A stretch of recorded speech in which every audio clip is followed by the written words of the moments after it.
മരണത്തോട് മല്ലിട്ടുകൊണ്ടിരിക്കുകയാ. അവന്റെ ഹൃദയം ഒന്ന് പടച്ചു. അവൻ ഓടി ഹോസ്പിറ്റലിലേക്ക് ഓടി വരുമ്പോൾ കണ്ണു തുറന്ന് കിടക്കുന്നൊരു പെൺകുട്ടിയാ മരണത്തോട് മല്ലിട്ടുകൊണ്ട് കിടക്കുമ്പോൾ, എന്റെ പ്രിയപ്പെട്ട സഹോദരിമാര് വളരെ ഗൗരവത്തിലൊന്ന് ചിന്തിക്കണേ.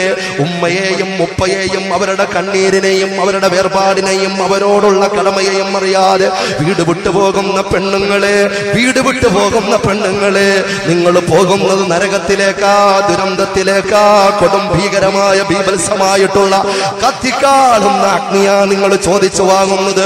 ദുനിയാവിൽ വെച്ച് തന്നെ പടച്ചവന് പാഠം പഠിപ്പിക്കും, മറന്നു പോകണ്ട.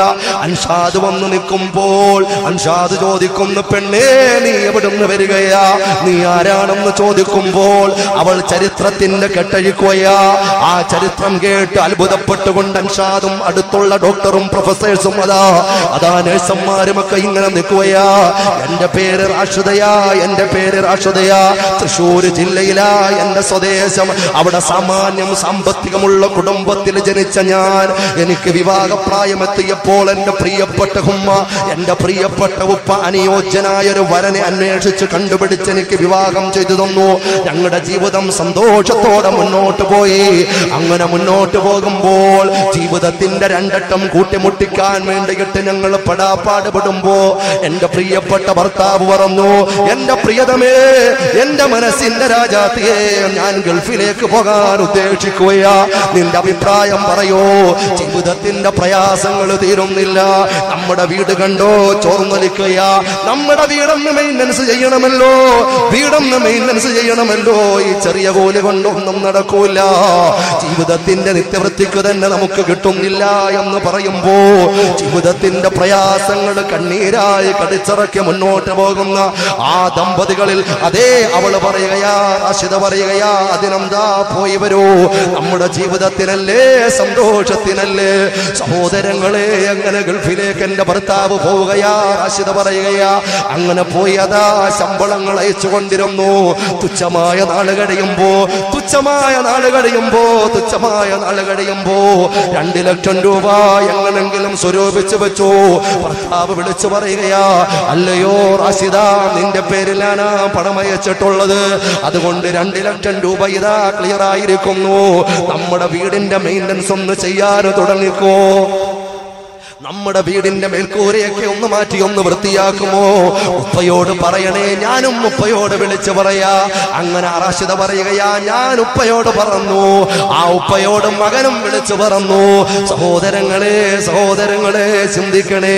അങ്ങനെ ഉപ്പ വീട് വിട്ടുകൊണ്ട് പുറത്തു പോവുകയാ, പണിക്കാരെ അന്വേഷിച്ചുകൊണ്ട് പുറത്തു പോവുകയാ, അങ്ങനെ ടെൻഡടിച്ച് തിരുവനന്തപുരം ജില്ലക്കാരായ ഒരു ടീം ആ പരിസരത്ത് ടെൻഡടിച്ചുകൊണ്ട് ധാരാളം പണികൾ ഉണ്ടായതുകൊണ്ട് താമസിക്കുന്നുണ്ട്. ആശാരിമാരുടെ മേശരിമാരുടെ അടുത്ത് വന്നിട്ട് തന്റെ കാര്യം പറയുമ്പോൾ, ഞങ്ങൾ ഇന്ന ദിവസം വരാമെന്ന് പറയുമ്പോൾ, ആ ദിവസം ആശാരിമാരും മേശരിമാരും വീട്ടിലേക്ക് കടന്നു വരുമ്പോൾ പ്രായം ചെന്ന ഉപ്പയും ഉമ്മയും ആ മേശരിമാർക്ക് പണിക്കാർക്ക് ഭക്ഷണം കൊടുക്കാനും വെള്ളം കൊടുക്കാനും ആവശ്യവസ്തുക്കളൊക്കെ കൊടുക്കാനും ഏൽപ്പിച്ചത് പ്രിയപ്പെട്ട പൊന്നുമോള് റാഷിദയാ. ഒന്നാലോചിക്കണേ, പണി തുടങ്ങുകയാ.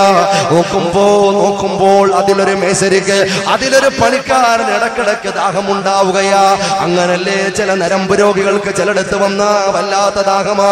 എത്ര ഗ്ലാസ് വെള്ളം കുടിച്ചാലും ദാഹം തീരൂല്ല. ആണുങ്ങളില്ലാത്ത വീട്ടിൽ വന്നാൽ ഒരു ഗ്ലാസ് വെള്ളം വേണം, ഒരു ഗ്ലാസ് കൊണ്ട് ചിലപ്പോ തീരൂല്ല. എന്റെ പ്രിയപ്പെട്ടവരെ, ആശാരിയ പണിക്കാരൻ പറയുകയാ, റാഷിദ എന്ന് പറയുന്ന പൊന്നുമോള് പൊട്ടിക്കരഞ്ഞുകൊണ്ട് പറയുകയാ. അങ്ങനെ അയാള് വെള്ളം ചോദിക്കുമ്പോ ഞാൻ വെള്ളം കോപ്പയുമായി കൊണ്ടു കൊടുത്തു. എന്നെ നോക്കി അയാളെ ചിരിക്കാറുണ്ട്, ഞാൻ വെറുപ്പോടെ മുഖം തിരിക്കാറുണ്ട്. പിന്നെ പല കമന്റ് പറയാറുണ്ട്. കമന്റ് കേട്ട് ഞാൻ അറിയാതെ ചിരിച്ചുപോയി. ഈമാനില്ലാത്ത പെണ്ണ് ചിരിച്ചുപോയി. എന്റെ മുമ്പിലുള്ള ചെറുപ്പക്കാരാ, എന്റെ മുമ്പിലുള്ള പ്രിയപ്പെട്ട ഉപ്പമാരെ ഉമ്മമാരെ, നാണം കെട്ട ചെറുപ്പക്കാരാ, നിന്റെ വീട്ടിൽ നിന്റെ ഭാര്യയും പ്രായമുള്ള ഉപ്പയും ഉമ്മയും അശ്രദ്ധരായ ഉപ്പയും ഉമ്മയും ഉള്ളപ്പോൾ കാര്യങ്ങൾ വേണ്ടതുപോലെ വീക്ഷിക്കാനുള്ള പാഠവ ആണവമില്ലാത്ത ഉപ്പയും ഉമ്മയും ഉള്ളപ്പോൾ, അല്ലെങ്കിൽ നിന്റെ ഭാര്യ ഒറ്റക്കുള്ളപ്പോൾ, അല്ലെങ്കിൽ നിന്റെ സഹോദരി ഒറ്റക്കുള്ളപ്പോ, പണിക്കാരെ പറഞ്ഞ് വീട്ടിലേക്ക് വിടുന്ന ചെറുപ്പക്കാരാ, ഓട്ടോറിക്ഷ പറഞ്ഞു വിടുന്ന ചെറുപ്പക്കാരാ, ടാക്സി പറഞ്ഞു വിടുന്ന ചെറുപ്പക്കാരാ, പ്ലംബിങ്ങുകാരെയും വയറിങ്ങുകാരെയും പറഞ്ഞു വിടുന്ന ചെറുപ്പക്കാരാ, എനിക്ക് ഈ പണിക്കാരോട് വെറുപ്പുണ്ടായത് കൊണ്ടല്ല.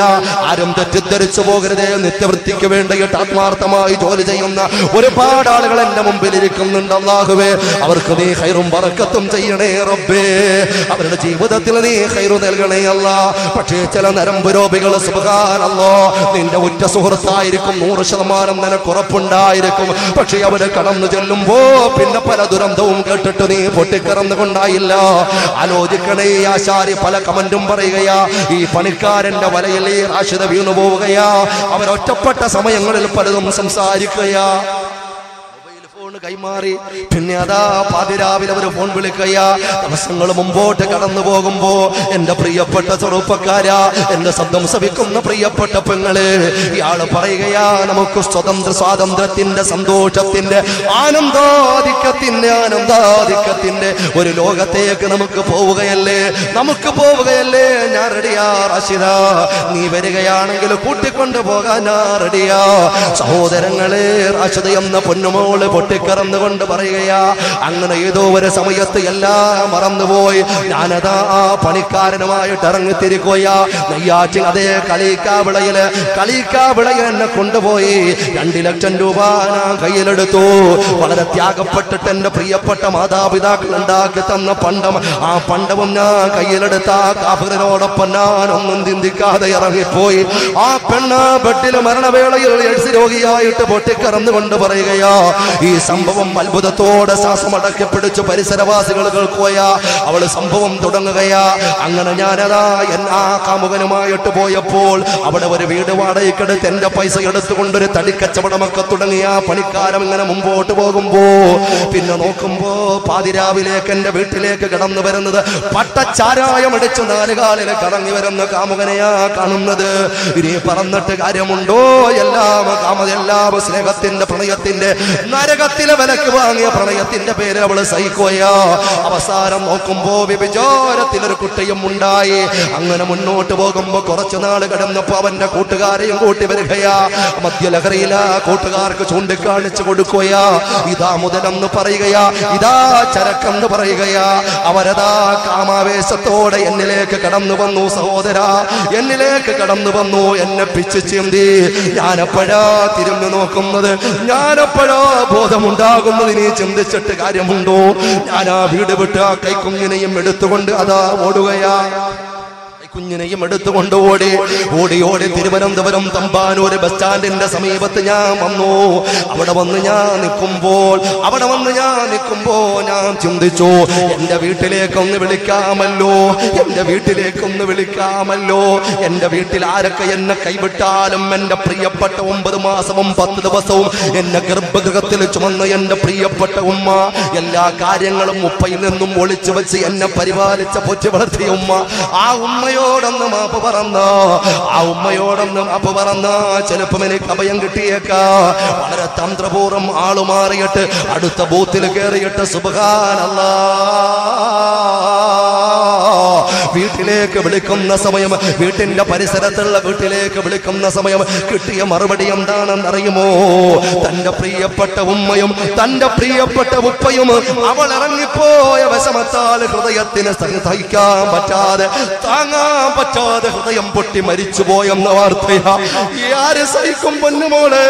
ഏത് ഹൃദയത്തിന് താങ്ങാൻ പറ്റും പൊന്നുമോളെ?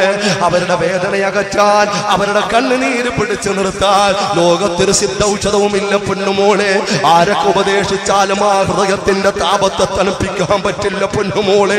ആ താപമുള്ളിടത്തോളം കാലം മലക്കുകൾ നിന്നെ ശപിക്കുകയാ, ഭൂമി നിന്നെ ശപിക്കുകയാ, ലോകം നിന്നെ ശപിക്കുകയാ, മലക്കുകൾ നിന്നെ ശപിക്കുകയാ, സർവോപരി പടച്ചവൻ നിന്നെ ശപിച്ചുകൊണ്ടിരിക്കുകയാ. നരകത്തിലേക്ക് നീ ഓടിയെടുത്തുകൊണ്ടിരിക്കുകയാ.